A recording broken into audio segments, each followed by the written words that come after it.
Hey guys, sorry I had some technical difficulties.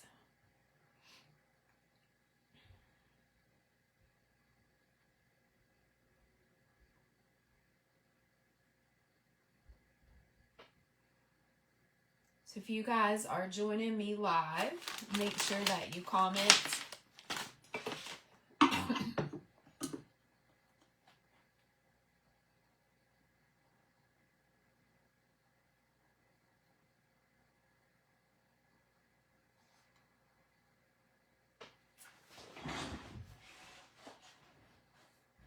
I'm going to do a drawing tomorrow from everybody who is live with me today. So if you are on live, you want to comment so I know that you're here. I'm sorry. I'm probably going to be coughing my head off. I really wanted to go ahead. Hey, Christy. I really wanted to go ahead and get this workshop done. I've been ready for it since before I got sick. So we're going on, I got sick Tuesday before last. So today is the first day completely fever-free. But I do have, a pretty nasty cough still and not a lot of voice, but I wanted to bring this to you guys. Again, make sure you've said hi in the comments, so I know that you're watching, because tomorrow I'm going to do a drawing from everybody that was on live. So, I'm sorry. Also, you want to make sure you watch to the end, because we have a special offer, something we haven't done ever before. It's brand new, that I will offer you guys. So, hey, look, hey Riley, hey Misty, Charlotte, Kara, Deanna, Robin. Oh, Misty, awesome. Thank you, Charlotte. Okay, so I wanted to bring some true information to you guys about cortisol and how it affects us with weight loss, with belly fat, especially as we get older. And so many times I hear people say, I think I just can't lose weight because I have too much cortisol. I've got too much cortisol. And I don't think we really understand when we say that, what that means. So that's what I want to bring to you today, and to let you know that if you do have elevated cortisol levels, it's not like an end all. It can be fixed, because you don't just have chronic elevated cortisol. You have habits that create chronic elevated cortisol. Okay, so who am I? For some of you that don't know, I'm Greta Questenberry. I'm the owner of Define 139 Training and Fitness. I don't usually sound this way, but what we do in Define 139, our main focus is our metabolic mapping program. And in metabolic mapping, we help our clients incorporate sustainable habits that just naturally lower cortisol and make fat loss easier and more successful and sustainable. So again, make sure you say hey on here so I know that you're watching, and you'll go in the drawing tomorrow. All right, so that's what I do. I have several certifications in personal training and nutrition and all of those things, but that's what I do. So during our talk, I've got my notes here in front of me, but during our talk, what I want you guys to learn is how cortisol impacts weight gain, particularly around the midsection, the role of stress on your metabolic function, and practical strategies to regulate cortisol for better fat loss and just overall health. Hey Heather, hey Jenny. So what is cortisol? And cortisol gets a bad rap. Guys, we have to have it. It is the body's main, it plays a critical role in the body's ability to manage stress. It is the body's primary stress hormone. It is manufactured. Well, I guess manufactured by the adrenal glands, and they sit on top of the kidneys. But it plays 3 critical roles in managing stress by affecting these physiological functions. It mobilizes energy.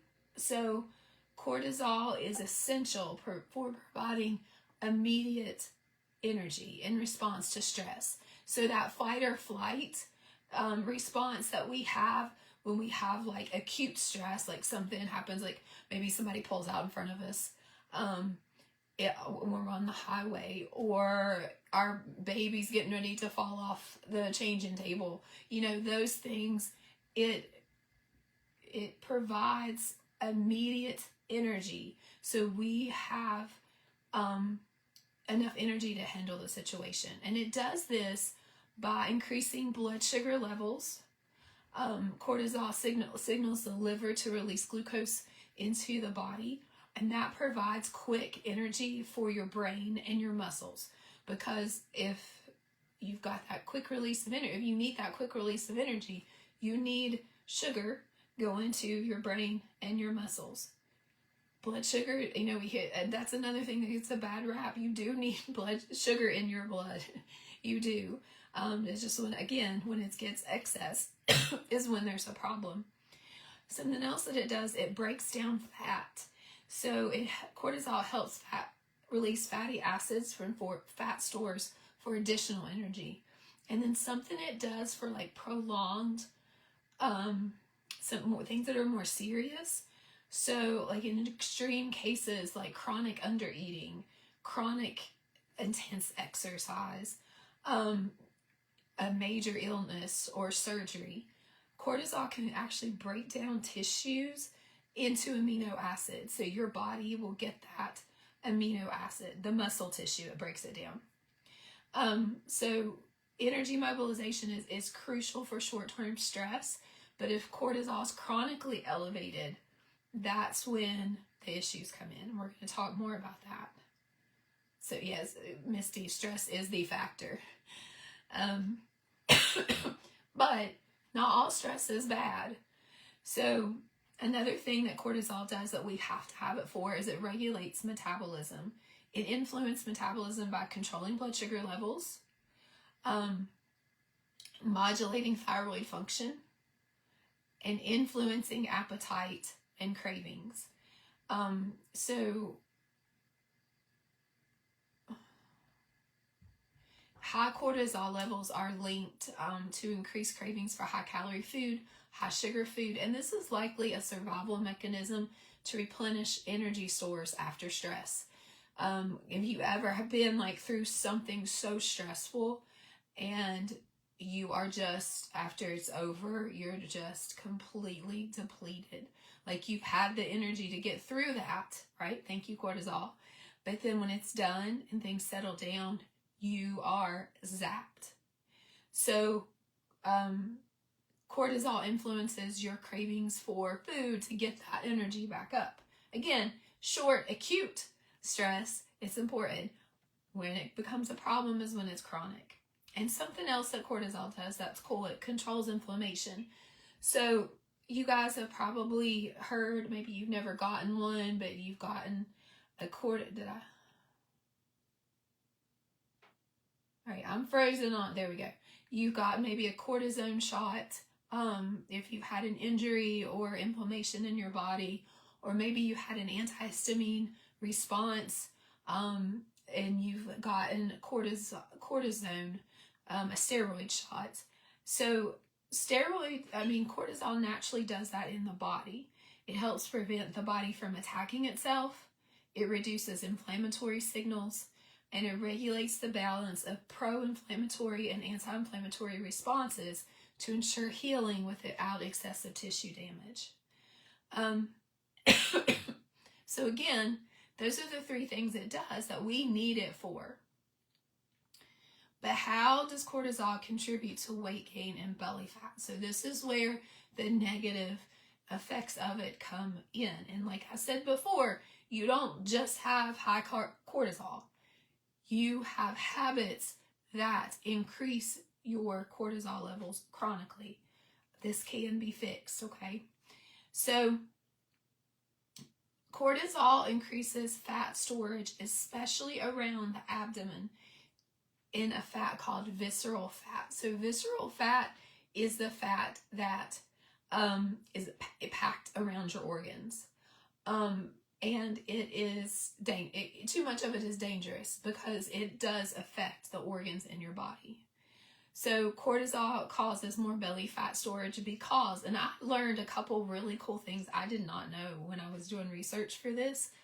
Let me take a drink. I promise I don't normally sound like this. So, abdominal fat cells are more sensitive to cortisol. So they have more cortisol receptors. Cortisol raises blood sugar, and fat cells in the abdomen also have more insulin receptors. So when your blood sugar goes up, your body releases more insulin. Unless you're like me, you have type 1 diabetes and you don't make insulin.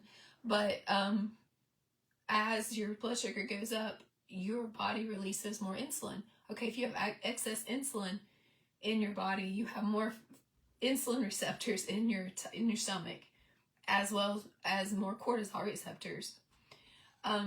Belly fat is prioritized as an energy reserve. The next time you're stressed and you need quick energy, the body doesn't know where the stress is coming from. Like, is it a famine? Is it a bear? Are we being chased by a bear? Are we in a war with a neighboring tribe? Or are we just late for work again? It doesn't know. It just knows there's stress. It's just trying to protect itself. So it's storing belly fat for the next time that cortisol is up chronically. And it's a source of quick energy. Okay. Hormonal changes. Now, you guys know, and maybe you don't, but we cannot blame our hormones on everything, okay? But hormonal changes from chronic stress and high cortisol disrupt estrogen balance. So when we have a good estrogen balance, especially, in our teens, our 20s, our 30s, we tend to store more fat around our hips and our thighs. If that estrogen balance is off, especially during menopause when the estrogen levels drop, that fat storage goes towards the belly instead of around the hips and the thighs. And then chronic stress and a poor sleep cycle amplify the cycle because you want to eat more high calorie, high sugar foods because you need energy. And then that just keeps the cycle going. This was something I did not know that was really cool. Not cool, but kind of cool because this stuff fascinates me. Visceral fat, so that's the fat around your organs, produces more cortisol on its own. So visceral fat is more metabolically active than subcutaneous fat. So subcutaneous fat is the fat that you see like under the layer of skin. Sometimes it gets bumpy. We don't like that, right? That subcutaneous. Visceral is around the organs. It produces cortisol. So basically, it produces its own cortisol, causing more visceral fat storage. Isn't that great? Sorry. Again, if you're watching this, make sure you comment so I know that you're on here.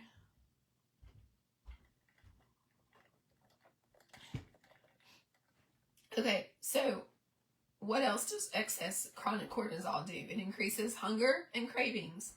It stimulates, again, and some of this I know I'm repeating, but I just want you to understand like how this all works in our body. So it stimulates your appetite, particularly for sugar and high-fat food. You need that quick energy because you're depleted. Higher cortisol levels are linked to increased emotional eating. You're tired, you're stressed, you're more likely to emotionally eat. And then if you're just overstimulated all the time, I mean, what's your favorite comfort food, right?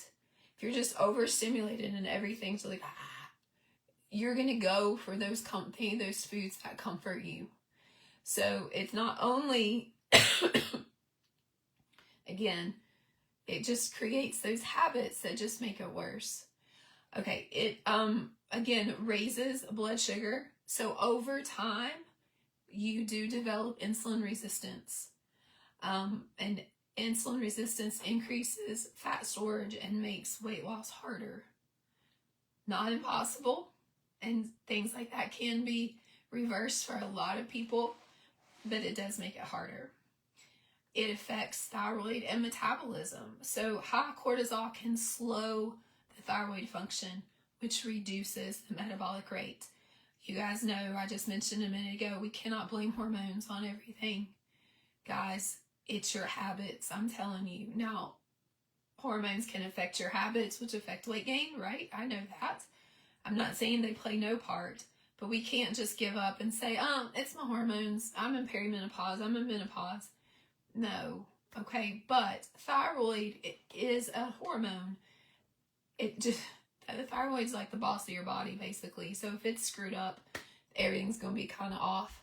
So if your thyroid is slow, it does reduce that metabolic rate until you either, if it's an autoimmune issue, you need medication. But if it's something that you can regulate on your own, either with medication or with habits, once it's stabilized, then you're on the same playing field. It leads to lower energy levels and difficulty burning fat. You're too tired to work out or move during the day. And it reduces muscle mass. So chronically high cortisol can lead to muscle breakdown. Less muscle equals a slower metabolism and a decreased fat burning ability. Okay, so now I gave you all the doom and gloom about cortisol. Anything you guys learned? Well, Misty, that's great. You've got a high metabolic rate. That means you can eat more, a little bit more than like the formulas tell us. Did you guys watch any or learn anything so far about cortisol?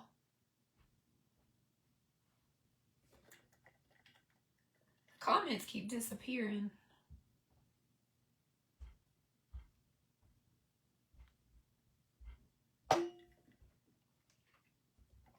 Y'all are like, no, we're just trying to figure out what in the world you're saying.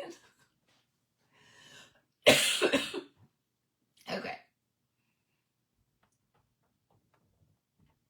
All right, I'll go on then. If you guys already knew all that, now let me tell you, because I didn't. I learned a couple things for sure. So let me tell you some practical strategies that you can do to reduce your cortisol and improve fat loss. Awesome. All right, Lisa. Okay.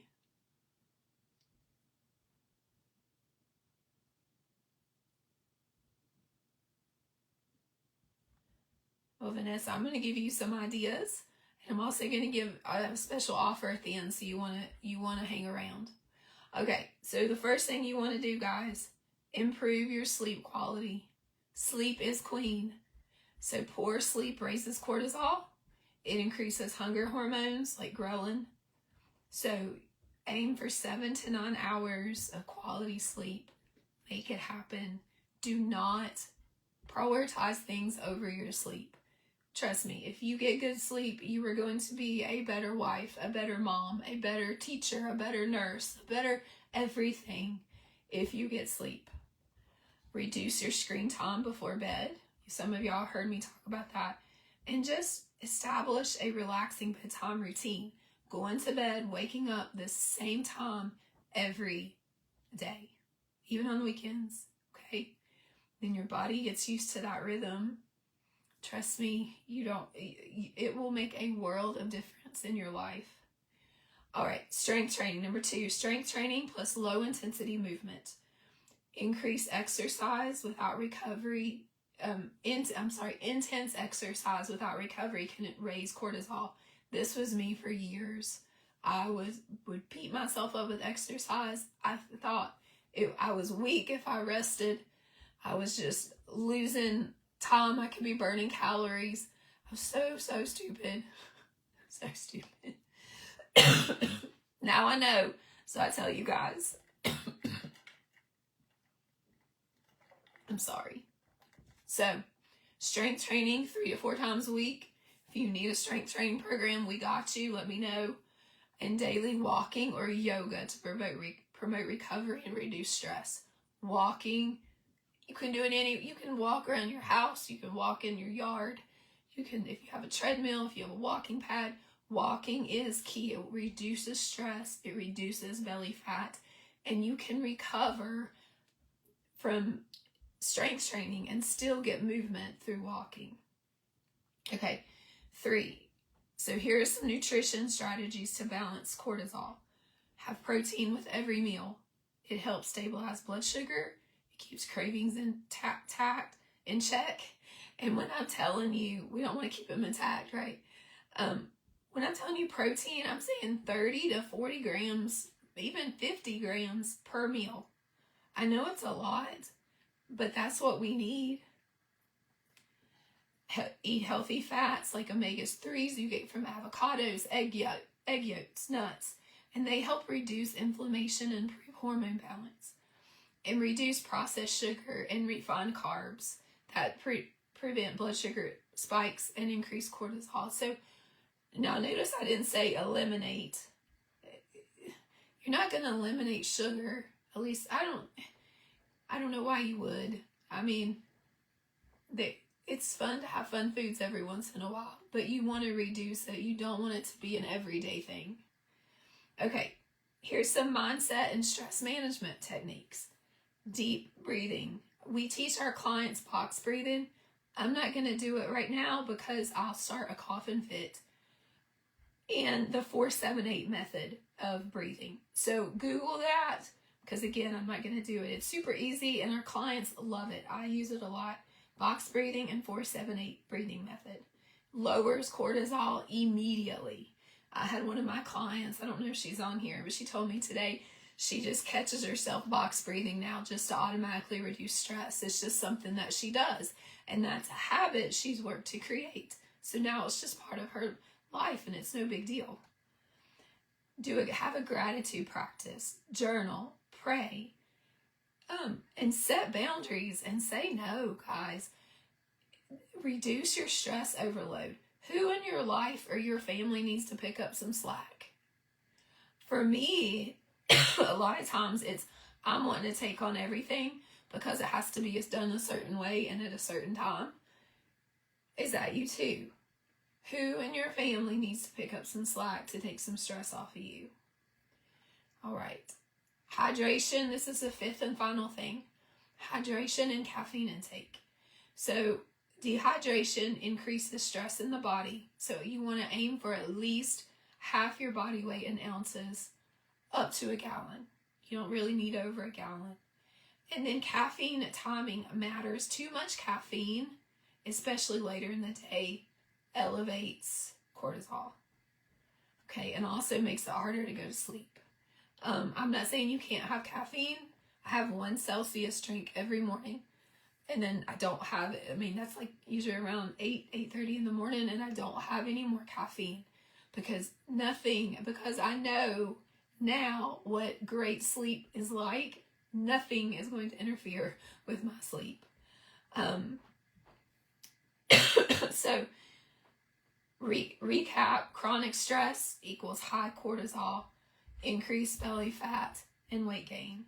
And remember, you don't just have high cortisol, you create it with your habits, but you can create a healthy amount of cortisol in your body by fixing those habits. All right, so I've got a special, something special I want to share in just a minute, but before I do, I'm going to open up the floor for questions. You love the box breathing, Angela. Awesome.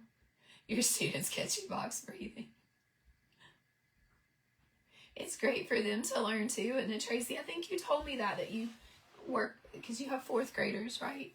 And you teach them. That's a great lesson for them to learn on how to reduce their stress.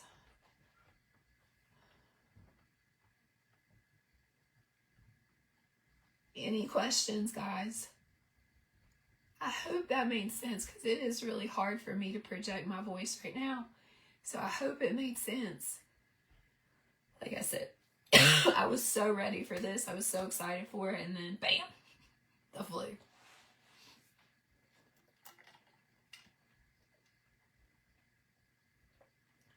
You're welcome, Misty.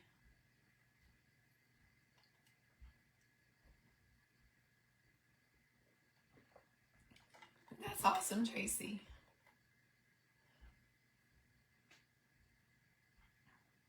Okay, no questions? You guys are waiting around. You're like, okay, what do you have for us, woman? Awesome. Okay, so I have made a cortisol connection quiz. So for a limited time, especially for you guys that are on here live, you get first dibs.